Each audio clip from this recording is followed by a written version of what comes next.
verse, repent. I highlighted that. Repent. That's it. Therefore be converted. Yes. Let's break these words down. Repent. Metanoia. Metanoia, the Greek word for repent. Metanoia. Change your mind. I know that's right. God needs some of us to change our mind. Yes. When you truly repent, you turn around and cut it out. There are some people that said, I'm sorry, God, but did the same thing again. They never turned from you. Repent. Change your mind. Stop practicing sin. Change your mind. Therefore be converted. What is converted? To turn to worship of the true God. Stop worshiping your money. Worship God. Stop worshiping your family members. Worship God. Stop worshiping the building. Worship God. I said to Fellowship Church of Praise on Sunday, regardless of what Hurricane Michael did to the building, we are the ecclesia. That's the called out body of believers. We are the church. So if we're standing outside, we're still the church. If we're meeting from house to house, we're still the church. If we're meeting in our cars, we are still the church. It is not the building, it's you are the church. So when your church meets with her church and his church, we're the body of believers.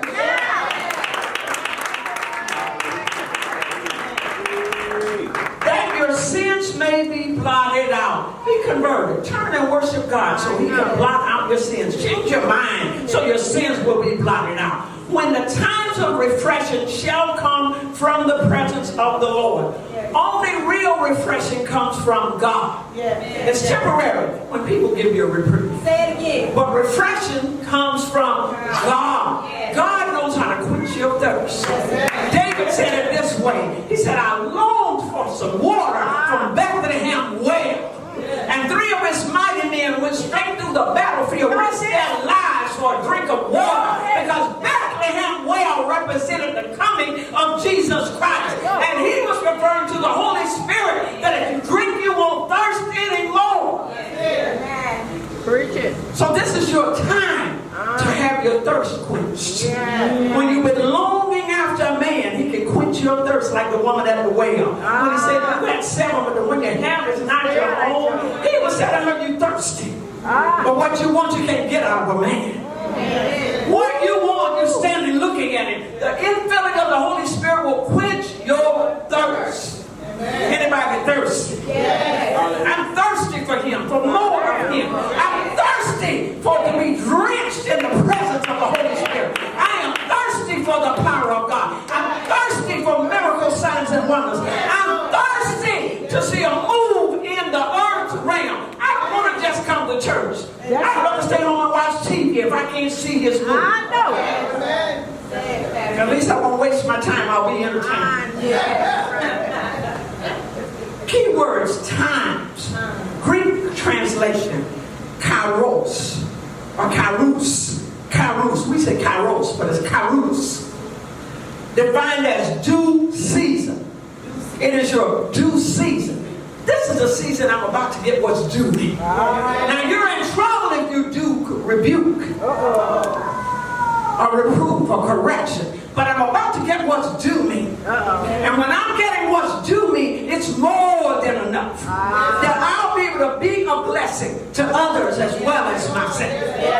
It's my due season. It is an appointed time, a time appointed by God for you to be promoted. A time appointed by God for marital bliss. Over in this section. A time appointed by God for a promotion. You've been at that level long enough. God's about to promote you.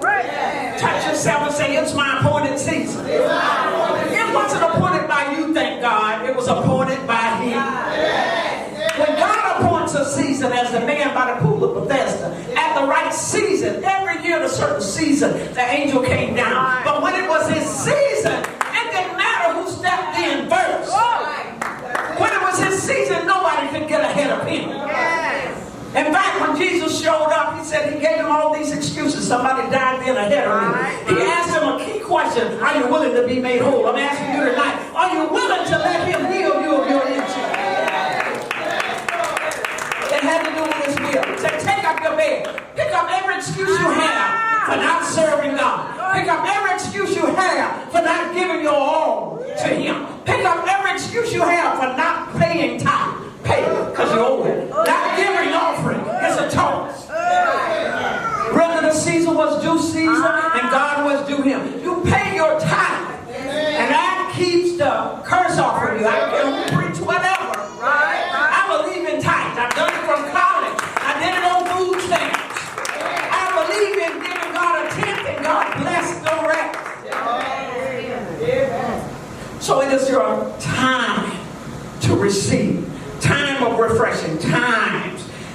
is a due season, an opportune time.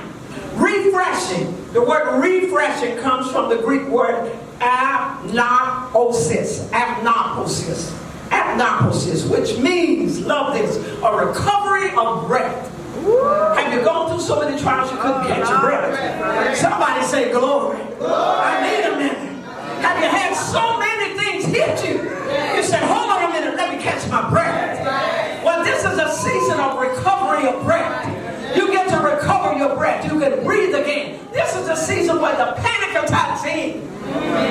Where you can't catch your breath. But now you're able to breathe without a paper bag.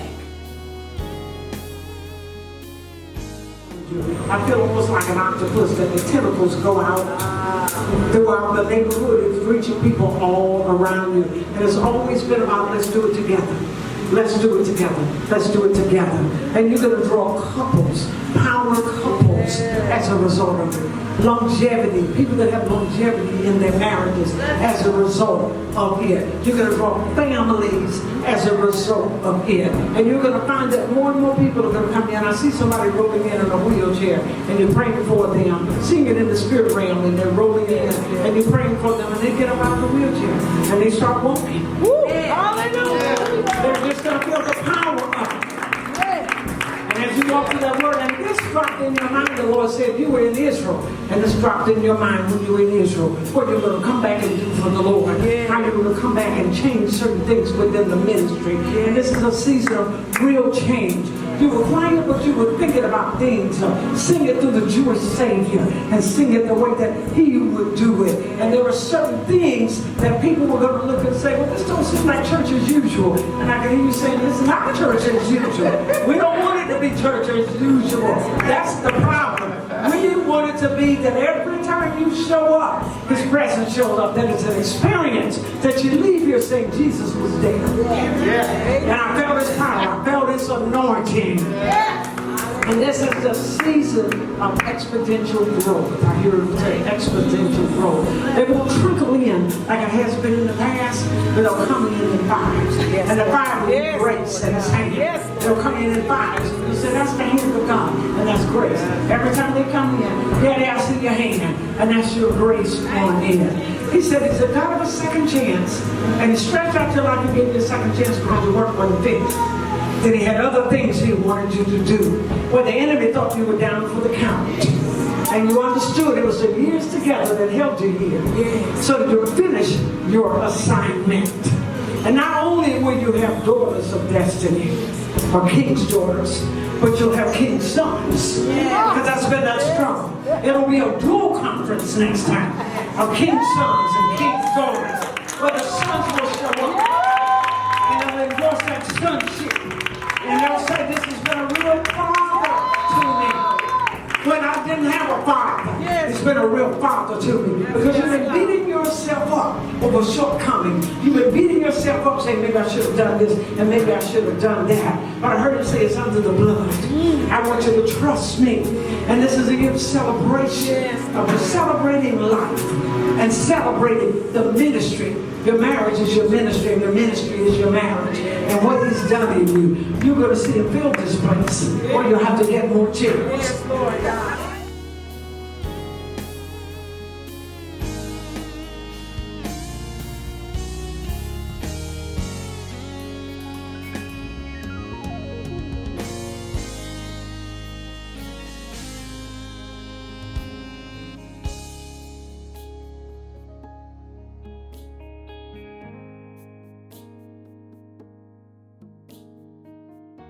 Figuratively, and properly it means a recovery of breath, refreshing. This is a season where I'll be refreshed. I'll catch my breath. I had one test after another, one trial after another since October the 10th, 2018, Hurricane Michael. It wasn't the hurricane that took away my breath. It was everything that happened after the hurricane. November something happened. December something happened. January something happened. February I had to have a biopsy. They told me they thought I might have breast cancer. March, a friend of mine went to the hospital and just out of nowhere suddenly was diagnosed with stage 4 cancer. April, she died. May, another thing happened. June, straight down the line. Finally, when I hit this message, I said, God, I can finally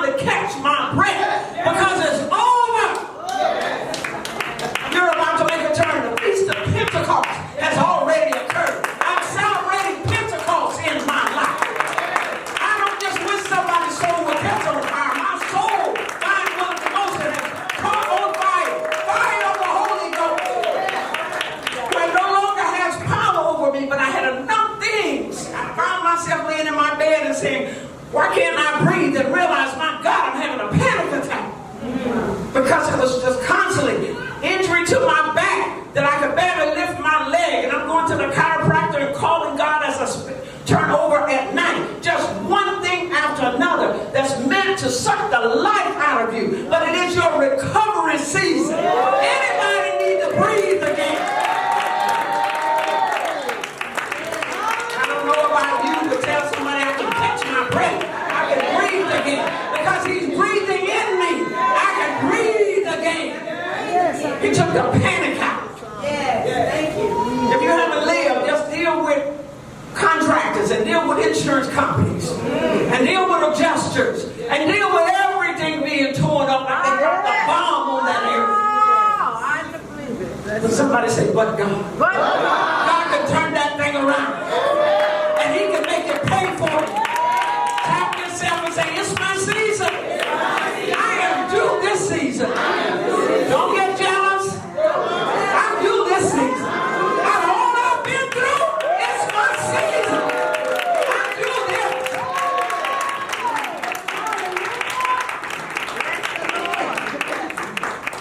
Breakthrough. This made me think about a movie called Breakthrough. And I don't know if any of you saw it, but you should see it. And you missed the moment of heaven that be even greater than what it was. And for those that are against movies, you just be religious. I'm going right on. Hollywood realized writing stories about miracles is a box office sensation, and they're making money off of what the church should be talking about to the world. They realize people want to hear it, and they're making money off of it. So they're producing movies. And in order for them to keep doing it, you need to go watch. So I'm helping because they are telling us what we know from the Word, that God still works miracles. When I researched this movie, it makes a case for God.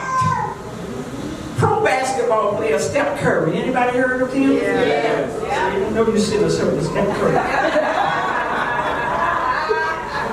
Especially me. I'm hoping for an opportunity to take a jab, but I watched the playoffs myself. Thank God I was blessed to be at 2 of the final games. When the Lakers were played in Detroit, and the year that the Lakers played in Detroit, I was there at that championship game, and then another time in Orlando, I decided to use my gift to see who would win, so I would be sitting there when they won. Because God gives you gifts and ability to see in order to enjoy natural as well as spiritual things. I bought a ticket and spent $800 for a ticket to surprise my husband for his birthday one year. And I said, they're going to win. This will be the championship game. He said, how do you know? What if they lose and you spent $800 just for my seat alone?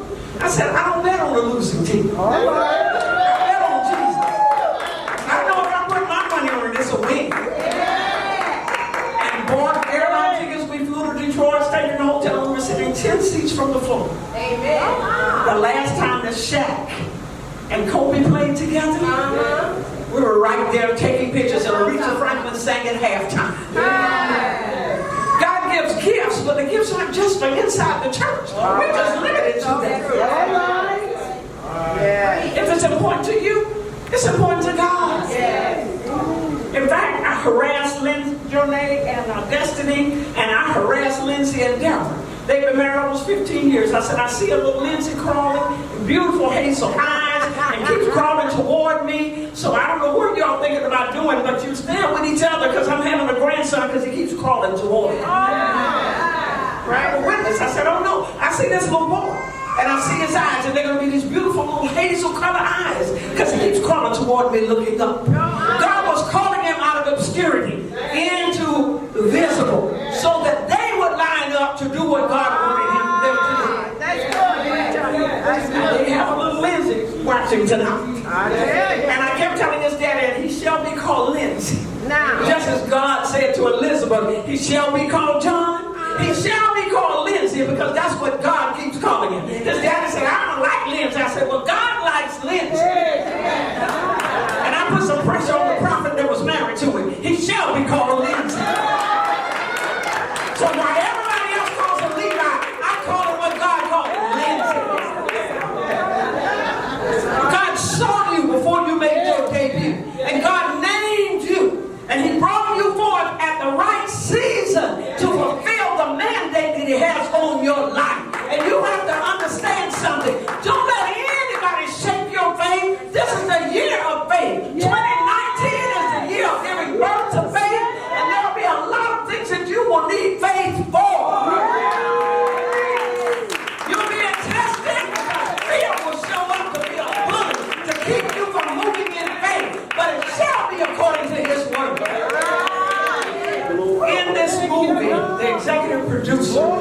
right through for Steph Curry. It depicted a modern day miracle. It showed the world that God still worked miracles. Yeah. And some people that attended church, it reminded them of what they didn't know was in the Bible. Wow. That He's a miracle worker. Sometimes we read it in the Word and we think it's obsolete. And somebody gets it. That's why it's important to tell it over and over and over.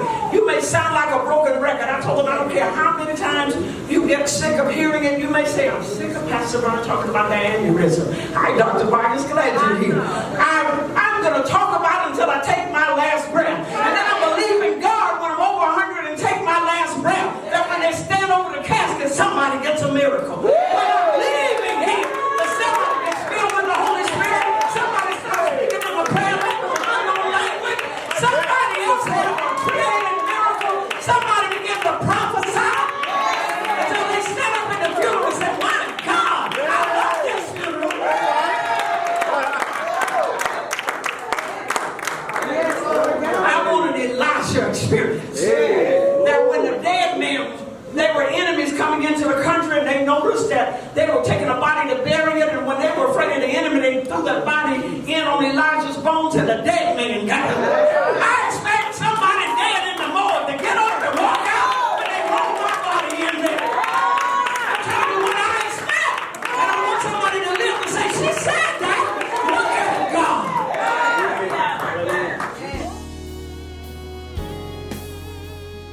That son that God has His hand over his life, that Levitical priesthood, that generational word that's down on the inside of him. Stay right there. Stay right there. That generational priesthood that's down on the inside of him. You're talking about one that's going to supersede what you do. Your ceiling is going to be his floor. He's going to run with it because he's quick with it now. He's a watcher. He pays attention when you think he's not looking at stuff. He's taking note, and before you know it, he's just immediately moving in that. That's like with little Destiny. The other day, I watched her, and little Lindsay did something real simple, and I heard instantly, she got it. That's all she needs to do is see it one time. She got it. So a lot of times you're going to think he's not looking, and you're going to realize, oh my God, we got to watch this little boy, because it's going to supersede anything that you've done and anything that Mama's done. And many times you're going to sit back and say, I'm so proud, because the Lord is proud of you. You've done what your father didn't do in you. You've been a father to him. You've been a true father. And I feel a reward that comes. Bring her. Is that your daughter? Stay right here. You're with her. God is blessing you as was ordered. I kept hearing father in ministry. There are going to be a lot of young men that's going to say, I don't know how to do this because I don't have a father. And you're going to say to me, yes you can, because you have a Father God. I'm a father. Your brother that lost his child, tell him God's getting ready to work another miracle in his life. He's going to work a miracle in his life that he's going to look back if possible, and somebody have to remind him he lost a child.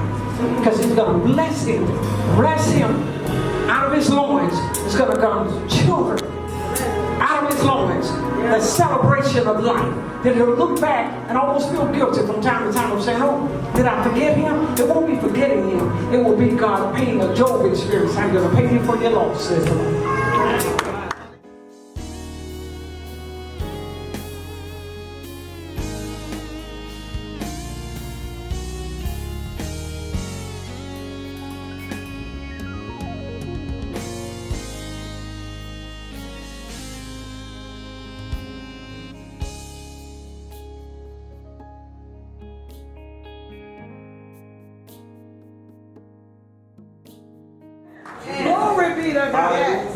Doctors knew that there were no explanation except a miracle in this movie. When they interviewed the 18-year-old actor about this story, he was apprehensive at first of acting this part because it was having effects on him. In a good way, God was baiting him. He said, my generation chases after the supernatural. And I realized 18 millennials, this generation look for the supernatural. If they don't see it in church, they'll follow the media. They'll follow the psychics. They'll follow the witches. If they don't see it in church, they'll go to the palm reading. But how about if you take their hand and instead of reading the lines, you declare what God is saying and discern what's in the bloodline and tell them what's tainted and tell them how God can redeem.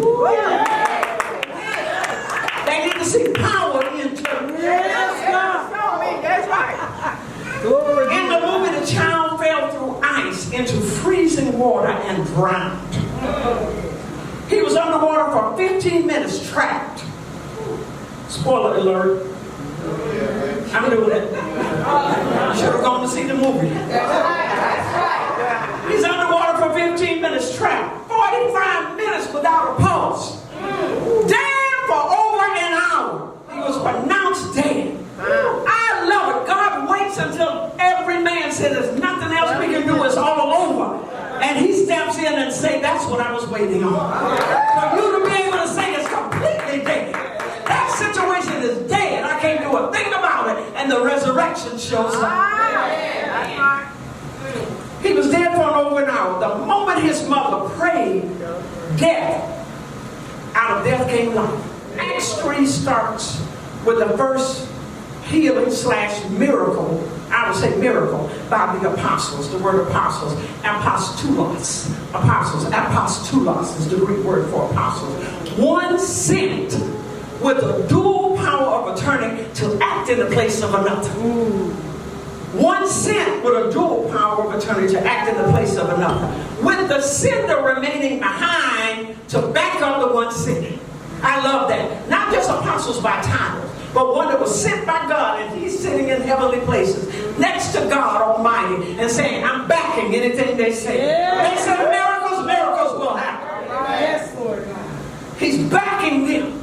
I'm not referring to people that took a time and poured all on themselves, but the ones that were sent by God, that thumb, that will work with that prophet, work with that evangelist, work with that pastor, work with that teacher, that thumb in the body of Christ. He said some apostles, some prophets, some teachers, and rest the working of miracles.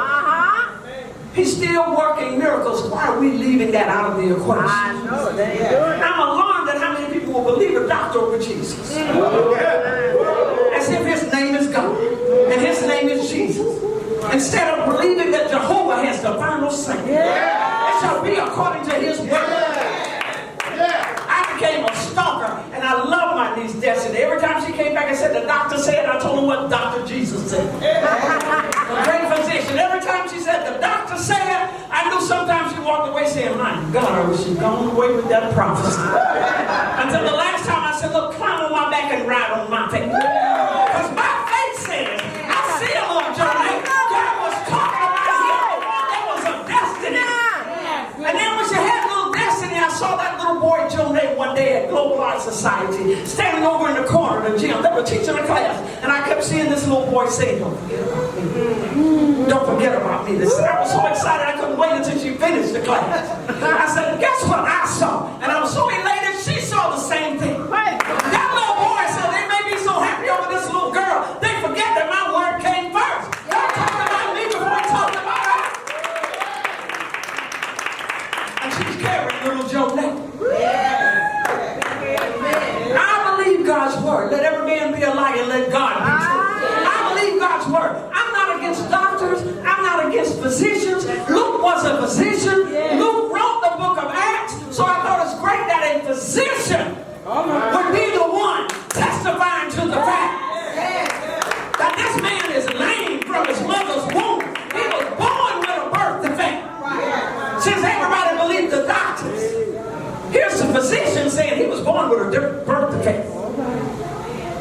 But when two men, two apostles, not any man, but two apostles, imagine how long that guy had been laying there now. Lame man. He's a man. He's not a boy anymore. He's been lame from his mother's womb. He's sentenced to being a beggar.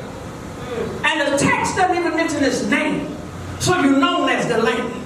So when they call you that lame man. Not your name. Right? They don't say Aaron. They don't say Brenda. They say that lame person. So you're constantly reminded of your birth defect. Right. You're reminded of your insufficiencies. You're reminded that you're at the mercy of people.